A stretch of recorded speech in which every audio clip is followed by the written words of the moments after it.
ఇప్పుడు అవసరం.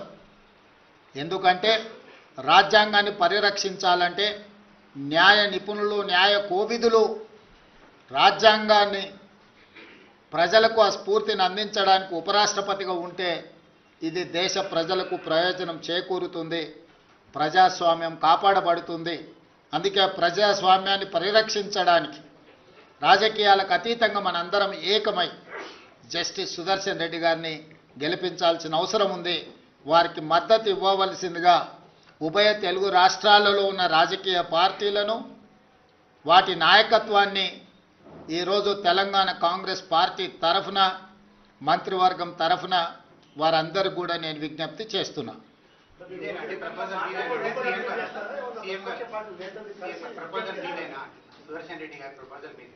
ఇండియా కూటమి ప్రతిపాదన ఇది రాజకీయ పార్టీలకు అతీతంగా ఇండియా కూటమి తరఫున అన్ని రాజకీయ పార్టీలను అడుగుతున్నాం.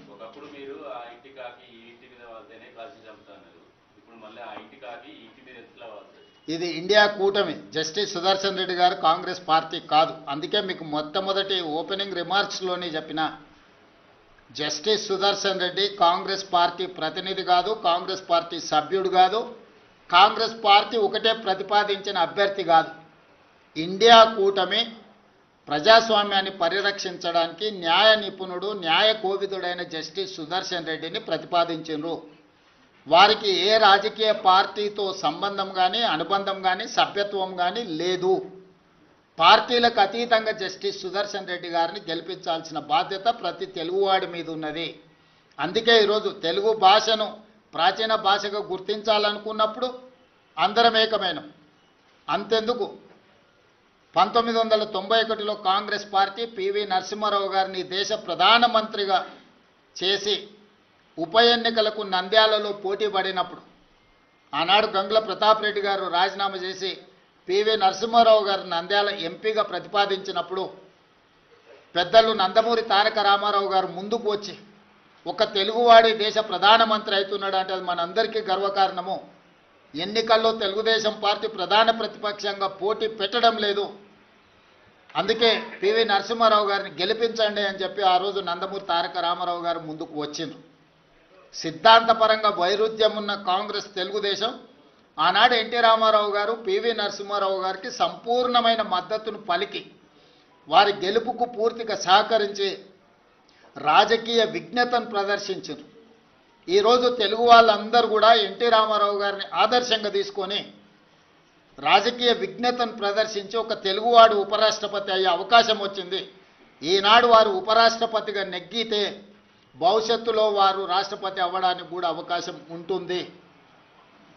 మళ్ళీ నీలం సంజీవరెడ్డి తర్వాత పివి నరసింహారావు గారి తర్వాత తెలుగు రాష్ట్రాల నుంచి ఒక గొప్ప అవకాశం మన అందరికీ గౌరవం దక్కే అవకాశం ఉంది. అందుకే ఈరోజు మనందరం ఈ చర్చలు, మీరు అడిగే ప్రశ్నలు, చర్చలు ఇవన్నీ కాంగ్రెస్ పార్టీకి సంబంధించినవి. కాబట్టి ఈరోజు వివాదాలకు సంబంధించిన ప్రశ్నల కంటే విజ్ఞతతో కూడుకున్న విధానంతో మనందరం ముందుకు వెళ్ళాలి. మనందరం కూడా విజ్ఞత ప్రదర్శించాలి. మనందరం ఏకమై ప్రజాస్వామ్యాన్ని కాపాడుకోవాలి. ఈరోజు రాజ్యాంగాన్ని పరిరక్షించాలి అంటే రాజ్యాంగ నిపుణుడు, న్యాయ కోవిదుడు ఉపరాష్ట్రపతిగా ఉంటే అందరికీ గౌరవంగా ఉంటుంది, ఈ దేశానికి అంతిమంగా మేలు జరుగుతుంది. కాబట్టి వివాదాస్పదమైన ప్రశ్నలు కానీ, వివాదాస్పదమైన అంశాలకు ఈరోజు పత్రికా సమావేశంలో తావు లేదు. అందుకే పాత్రికేయ మిత్రులకు కూడా నా విజ్ఞప్తి, మీ ఆలోచనలు ఏవైనా ఉన్నా మీ భిన్నాభిప్రాయాలను కూడా పక్కన పెట్టి మీరందరూ కూడా కలిసికట్టుగా జస్టిస్ సుదర్శన్ రెడ్డి గారికి మద్దతు ఇవ్వాల్సిందిగా మీ అందరికి కూడా విజ్ఞప్తి చేస్తున్నా.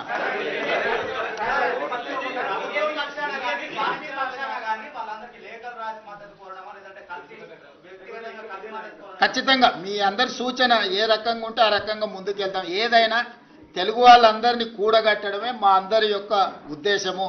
మీరిచ్చే సూచనలు తీసుకొని ఇంకా మంచి కార్యాచరణ మీరు ఏదైనా, ఇప్పుడు ఫస్ట్ रिएक्शन ఇది, क्योंकि आज उपराष्ट्रपति चुनाव में एक किसान परिवार तेलंगाना छोटे गांव से खुद के गांव में पाठशाला नहीं है तो अगले गांव में जाकर पढ़ाई लिखाई करके उस्मानिया यूनिवर्सिटी से लॉ ग्रेजुएट बनकर हाई कोर्ट जज of Andhra Pradesh, Goa Lokayukta chairman, supreme court justice तक एक तेलंगाना किसान का लड़का उतना दूर पहुंच गए। आज India alliance justice Sudarshan Reddy को अपने तरफ से उम्मीदवार बनाए।